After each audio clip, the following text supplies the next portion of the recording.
Habakkuk chapter 1 has the story.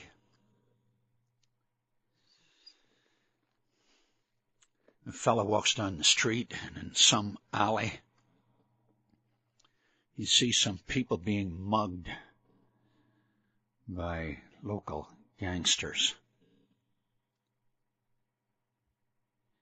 He goes to the butcher shop and watches the butcher cheat his customers. He listens to court cases and watches judges mistreating orphans and widows, while a smug and smiling defendant is getting his way with the judge. He's paid the judge. And what gutted the man was that everybody was quoting Scripture. The Torah was held high. But because of corruption, the Torah, says this man, was paralyzed. Habakkuk saw it all, was devastated by it, and wants to know from God, why do you make me watch such things? Why do you watch such things?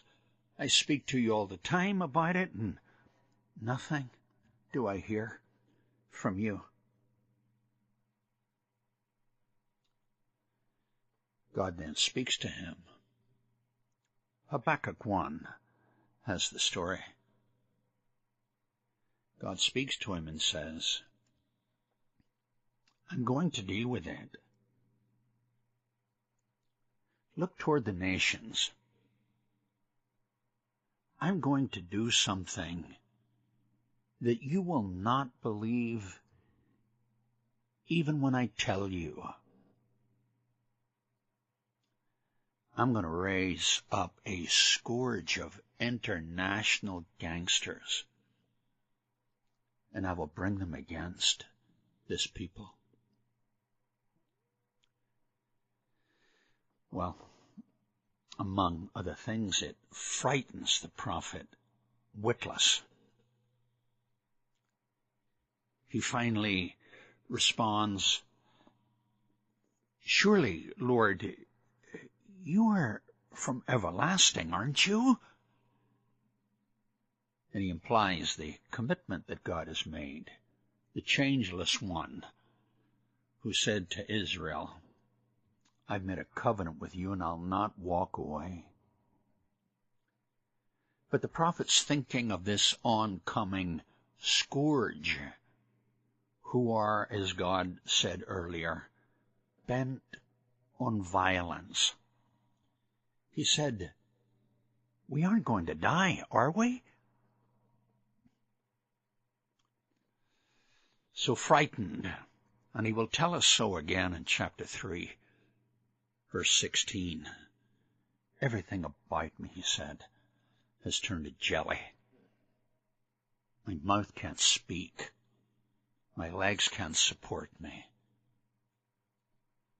This frightened man, this confused man, this man who says to God, I don't understand this. How can this be? That man says in chapter 2, verse 1, I will stand at my watch. I'll station myself on the ramparts. I will look to see what he will say to me, and what answer I am to give to this complaint. He doesn't say this from a summer home that he has run off to. He stays at his post. You can see lots of lovely things in the world. I've said that before, haven't I? I'll say it again. You would see lots of lovely things in the world. A woman of great beauty. A waterfall, astounding in its power and majesty. Blue skies, green fields, golden wheat.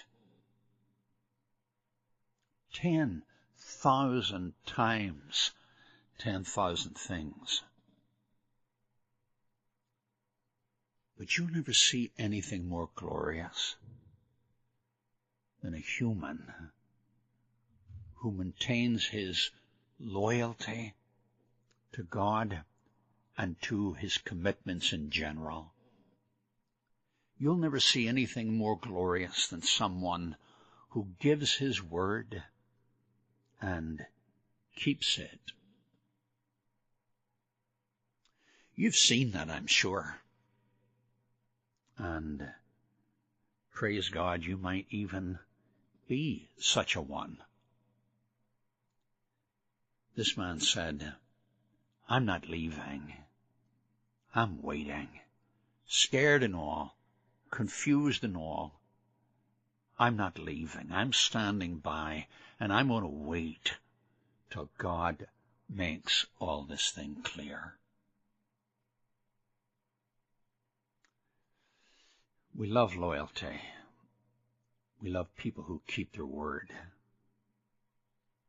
We love people who keep their word even when it's costly.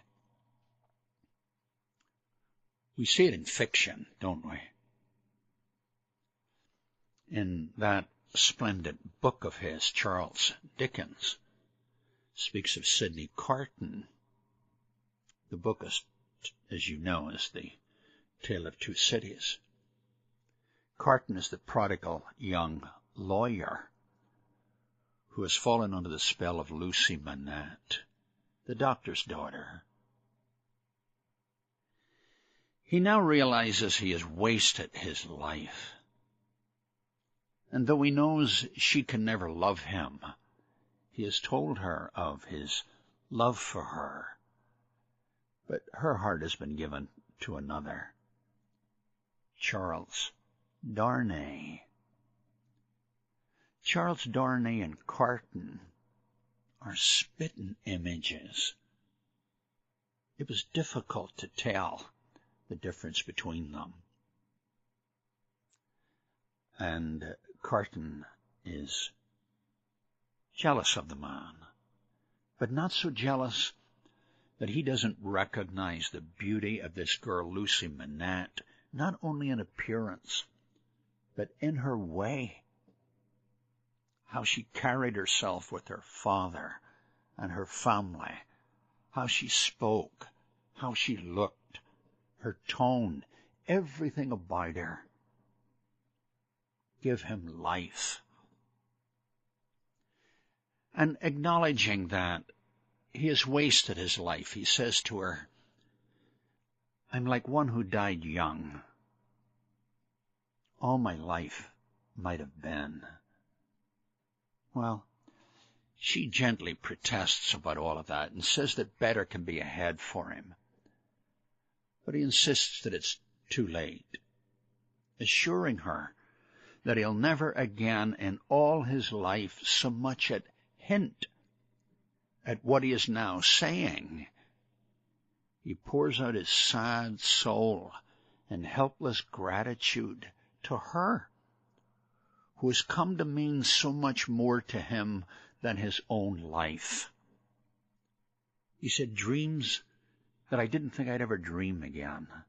You've made me dream. Desires and hungers and wants, noble purposes have come alive again in me, and it's all down to you. Finally, as he leaves, assuring Lucy that he isn't worthy of her tears, he says this, for you and anyone dear to you, I would do anything. And when you see your own beautiful children springing up new, reflecting your beauty, think now and then that there's a man who would give his life to keep a life that you love near to you. And so he's made this commitment to her. Whatever you need, I will do it. And you probably remember that's exactly what happened. Later, Charles Darnay, Carton's double, is taken by revolutionaries in Paris, is put in prison, and is to be executed soon. Carton finds his way to the prison, changes clothes with Darnay, sends him home to his Lucy, and he, in the morning, goes to the guillotine. The words of the book close with Carton saying, "It's a far, far better thing I do," reflecting on his past life that he has wasted. "It's a far, far better thing I do than anything I have done before." And we love that. And we love that story. And we love to see someone faithful and good producing in another faithfulness and goodness. Then there's that movie, a great movie for all its shortcomings. Jack Nicholson in As Good as It Gets. He has become enamored with the waitress. He does her some good. He finds himself changing. He forgets to lock all his locks on his door. He begins to do things that before he could not do because he suffered from this compulsion, this disorder.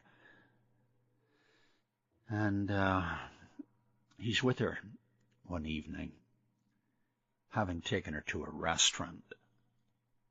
But he's hard to live with. He won't speak in an uplifting way. She's sick of him. Finally, she says to him in the restaurant, "Say something nice about me, or I'm leaving." And he tries to shrug it off. She won't have it. She said, "Pay me a compliment, or I'm leaving right now." Well, he's all antsy, and his face is wrinkled and such, trying to think of something. And finally he said, "Okay, here's a compliment. You make me want to be a better man." And it's one of those lovely moments, one of those lovely sayings that litter themselves throughout the movie. And of course she was pleased. And why wouldn't she be? To help someone to be a better man, to so live as to make someone feel, I want to reflect that. I want to be like that. Leslie Weatherhead told a true story. I say a true story. Good fiction is true too, isn't it? I think you know what I mean. Leslie Weatherhead, who preached in London during the Second World War years, told of someone he knew personally who went out into no man's land during World War I in search of a friend who was out there. He told the sergeant he was going to rescue his friend. The sergeant forbade him, told him it was stupid, that he was wasting his life, that he would die out there, that his friend was almost certainly already dead. But he couldn't talk the young man out of it. He crept into the dark. Some hours later, crept back into the trench, dragging his friend's dead body with him. He himself now, terribly wounded, wouldn't live. And the sergeant, enraged and saddened at the same time, rebukes him and said, "Didn't I tell you? You've wasted your life." And the young man said, "No, I didn't. He was still alive when I got there." And he said, "I knew you would come." Love that story. So do you. The good fiction is imagining great truths that great people are acting out. If Hollywood can imagine these things, it's because real people are doing it day in and day out. They are staying at their post. They don't know what's going on. They don't understand. They're in pain. They have fears in them, but will not walk away in cowardice. Where did Habakkuk learn such majestic character? He learned it from people around him, fathers and mothers, grandparents, forefathers. He learned it from the stories of the great men and women, the boys and girls who lived out a life of faithfulness. Where did they learn it? They learned it from the God who spoke to Habakkuk and told him, "I'm going to deal with it. But I'm going to deal with it in a way that you will not believe, even when I tell you." Habakkuk learned his faithfulness from the Lord, and he stood by his post waiting. And he concludes his little book with one of the strongest affirmations of faith in the entire Old Testament.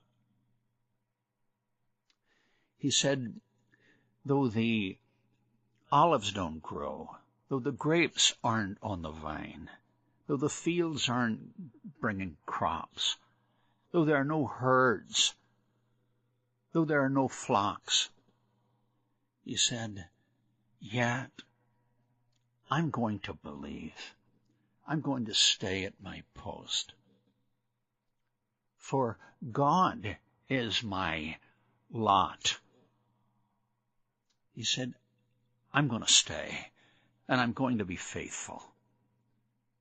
The Lord is the one who enables me, like one of the deer that live on the mountains and are able to climb on the high and precipitous cliffs. I can do it," he said, "and I will, because God is faithful." Some years ago, a fellow called Rolf Harris, a prominent TV personality here in the UK, a gentleman. Harris is a gentleman. But nobody ever accused him of being a singer. And yet, right at the beginning of the 70s, he recorded a song that sold millions, for pity's sake. How do you explain that?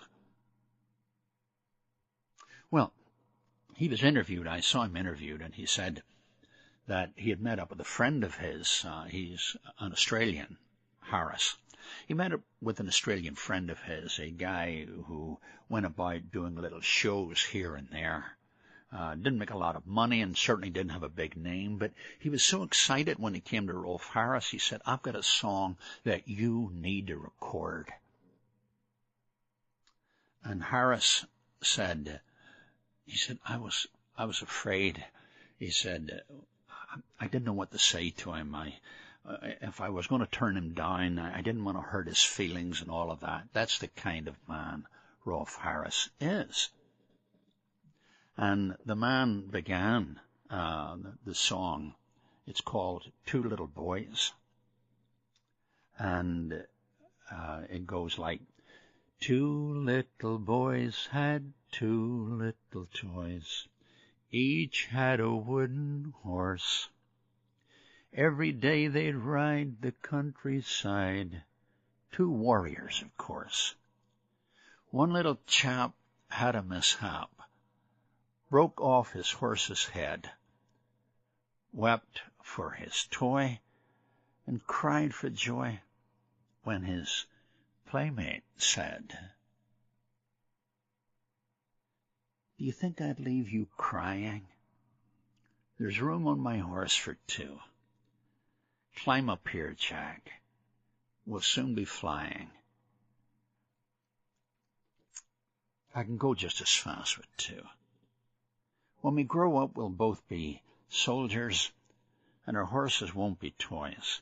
But I wonder if we'll remember when we were two little boys." Well, it all sounded so syrupy and too childish and that, you see. And Rolf Harris is saying, I'm all embarrassed here, and I don't know what to say to the poor man. And then the song goes on. And the years pass. War comes at last. Bravely they march away. Cannons roar loud, and in the mad crowd the wounded and the dying lay. Up went a shout. A horse dashed out from the ranks so blue, galloped away to where Joe lay. And then Joe heard a voice he knew. "Do you think I would leave you dying? There's room on my horse for two. Get up here, Joe. We'll soon be flying back to the ranks of blue. Do you feel me all a tremble? Maybe it's the battle noise. Or maybe it's that I remember when we were two little boys." And Harris says, as soon as I heard the words, "Do you think I would leave you dying?" he said, the hair on my neck stood up. So he makes the record, and it's #1 in the UK. Sells, just keeps on selling.